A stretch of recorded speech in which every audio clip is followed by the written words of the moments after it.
This is great. I'm so proud of my Asian people. There's so much excellence out there going on, a lot of people representing. It's never been a better time to be Asian. I say this every year, I know. But truly, this is our time. I mean, come on, we got BTS now. Come on. That's us, that's our people, they're doing it. I'm so proud of them, man. Biggest band in the world, probably ever since the Backstreet Boys, and they don't even have to speak English. I love my BTS, man. Even white people know BTS now. That's progress. That's progress. I had a 15-year-old white kid come up to me trying to explain to me the different members of BTS. He was like, oh, this is Jungkook. He's kind of like the lead singer. And that's Jimin. He's really cool, and he also raps. I'm like, dude, they look the same to me. I didn't want to say it. I couldn't say it as an Asian person. But they all just look like me with pink hair. I can turn the whole show to a BTS concert right now. All right? Yeah, this is Jimmy. This is Jimin right here. You don't know. You don't know. You don't know. You don't know. Smooth like butter. No, I'm not gonna do that. I'm not gonna do that. I'm not gonna do that. I love my people, man. I love BTS. You guys probably heard in the news, they gotta go to mandatory Korean army. Right? The most popular people in the world, they gotta go sign up for Korean military. That's some gangster shit. Imagine how scared you'll be when you encounter BTS on the battlefield. You're in battle, you're already kind of shook. You're in a field of grass, and a little puff of pink hair just pops up. You're like, yo, what the fuck was that? Is that a unicorn? And then 6 more pink hair pop up. You're like, we're surrounded! And the last thing you see is just this. That's some gangster shit.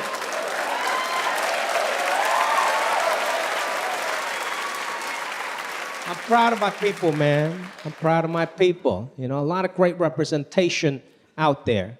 I see some of you guys still wearing your masks. I still wear my mask, no shame in that, right? It's all good. It's all good. I wear my mask not because I think I'm gonna get sick, but because I just don't want to talk to anybody anymore.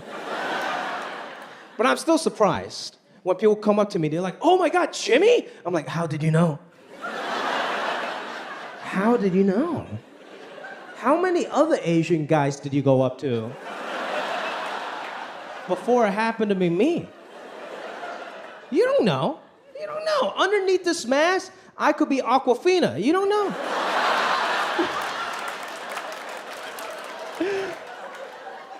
And look, I'm not saying that all Asian people look alike, okay? I'm just saying that me and Aquafina look alike. And we both look like we should be in BTS. Love all the representation out there, man. But it's not just celebrities. I'm very proud of the everyday people out there representing. That's the important part. You know what I mean? No. I'm very happy for this one particular person. I'm really happy for that old Chinese lady in Chinatown who's been wearing a mask since 1995.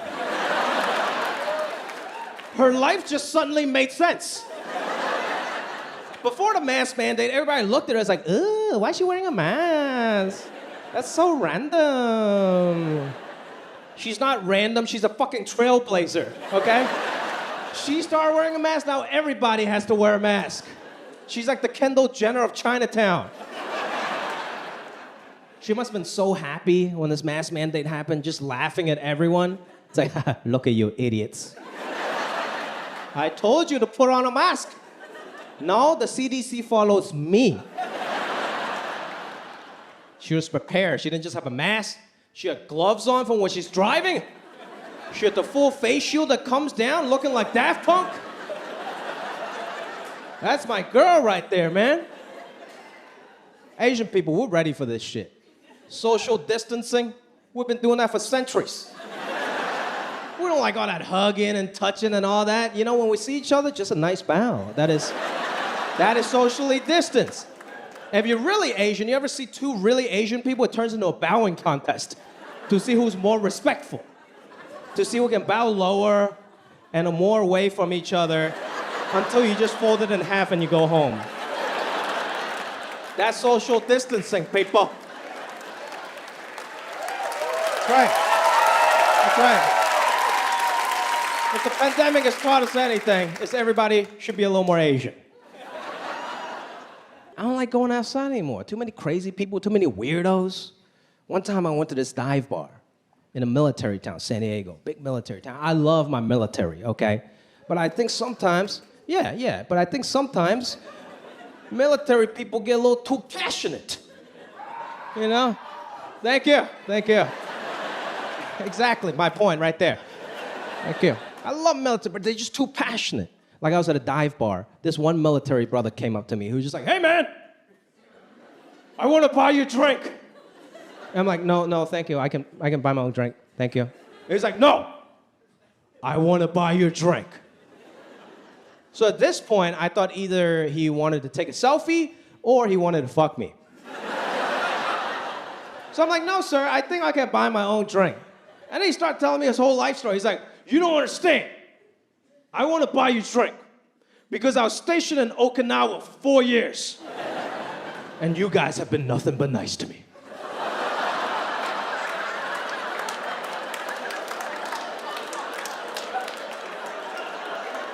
I'm like, you guys?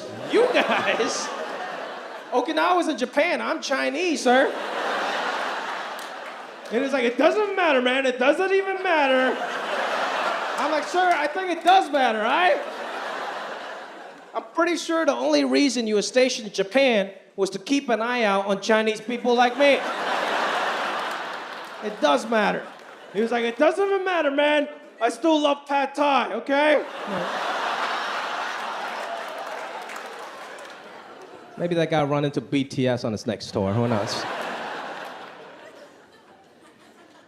My point of saying all of this is Asian people, we don't all look alike. We don't all sound alike. You know, we don't even do anything alike. We're just people, you know? Right? Like everybody's different. Thank you, white lady. Thank you. Thank you, one white lady. Appreciate it. Thank you. She teaches magnet school down the street. A lot of Asian students. You know? So tonight, I want to offer you guys an advanced lesson on how to tell Asian people apart, okay? Yeah, that's right. I'm so good at telling Asian people apart, I don't even need to look at you. I can tell you what kind of Asian somebody is by the sound they make when they're disappointed. Because disappointment is our strongest emotion. Whenever we get disappointed, our ancestor just comes out, and you can't hide that, you know? Like, for example, I'm Chinese. I know Chinese people very well, okay? When Chinese people get disappointed, we're just disgusted. We don't even want to look at you. When you disappoint a Chinese person, they're just like, oh, you, shh. Like they just walked into a smoky room and they gotta clear it, just like, shh.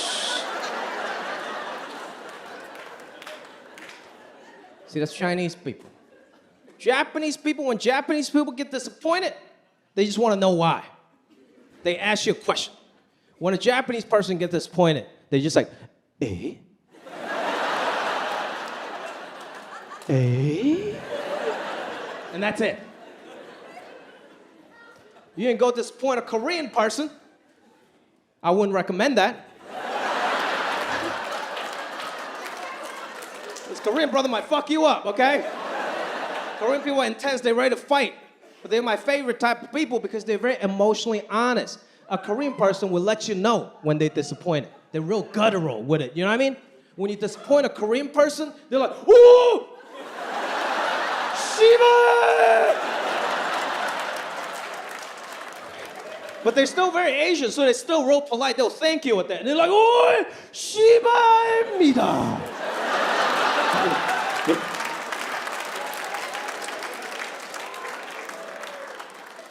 I don't even speak Korean. But I watch Squid Games. You know what I mean? I love that show. See, that's great representation. #1 TV show in the world, man. And they just spoke their native tongue. That's representation right there, man. I'm proud of it. I'm proud of it. That's right. That's right. But I'm most proud of the fact that I finally have an easy Halloween costume. Some of you guys don't understand the struggle for an Asian guy when it comes to Halloween. Our outfits are limited.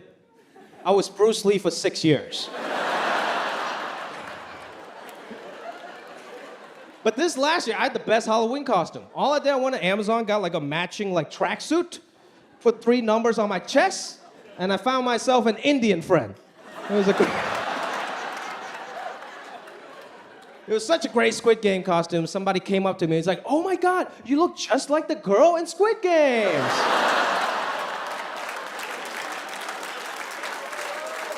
I was like, oh, Shiva! Mida.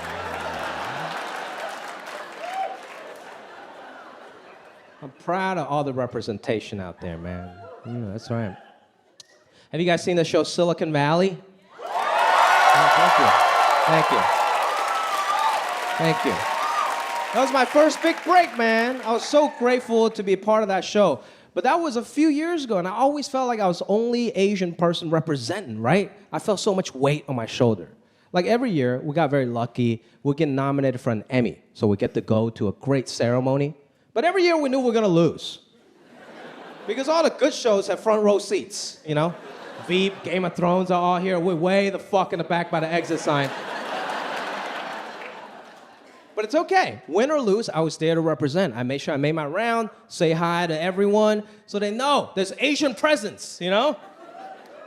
That's right. So one year after we lost, everybody left, I walked down the front row to say hi to some of my favorite actors. And I saw some of them. I'm like, oh my God, that's Emilia Clarke. That's Khaleesi. That's Jon Snow over there, you know? And then there's Rachel Brosnahan. Do you guys know who she is?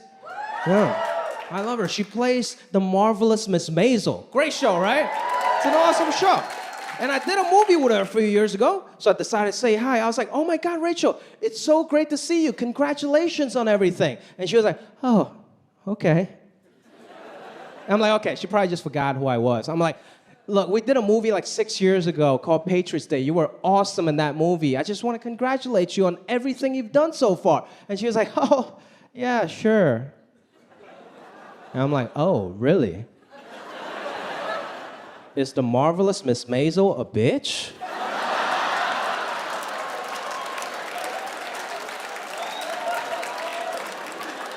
But I wasn't gonna act out of pocket. I was there to represent.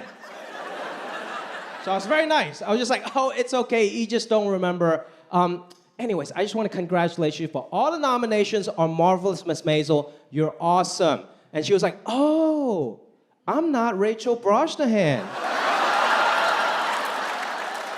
I'm Evan Rachel Wood from Westworld. And I was like, holy shit, I'm the racist person here. I think all white people look alike. Everybody in the front row was judging me. Jon Snow was staring me down. I'm like, you're a bastard, you can't even stare.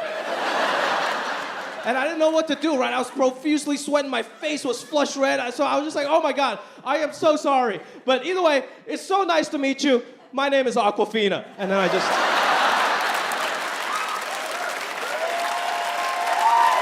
That's right. That's why it's good to have other representation out there. Asian people, we don't all look alike until we need to. You guys know the rule. When you come into the house, you take your shoes off, right? You're like, we all know that. Yeah. But our feet actually never touch the floor. Because when you take your shoes off at the house, we got 2 pair of house shoes ready for you. And then when you walk outside, we got 2 pair of Crocs ready for you. And then when you come back in the bedroom, we got 2 other pair of slippers that we stole from a hotel in Vegas.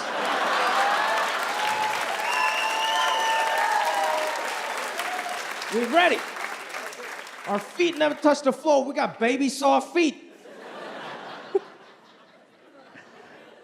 I think Asian people, our most natural love language is acts of service, right? That's what our parents did to us. They might never say, I love you, but they did a lot of nice things for us.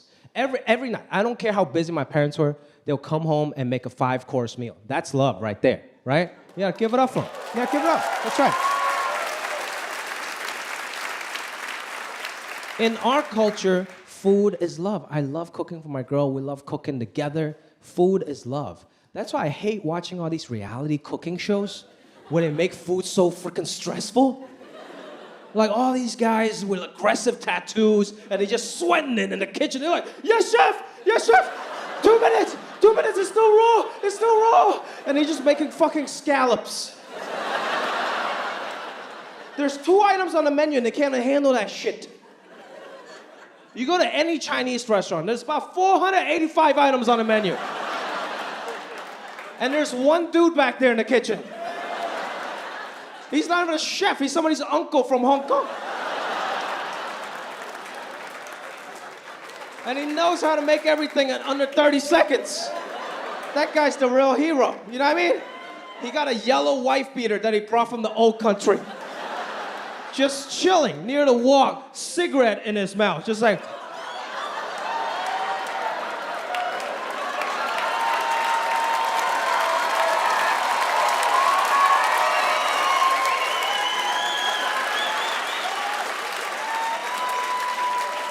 That guy's a gangster, man. And he just cusses casually in Cantonese, just like.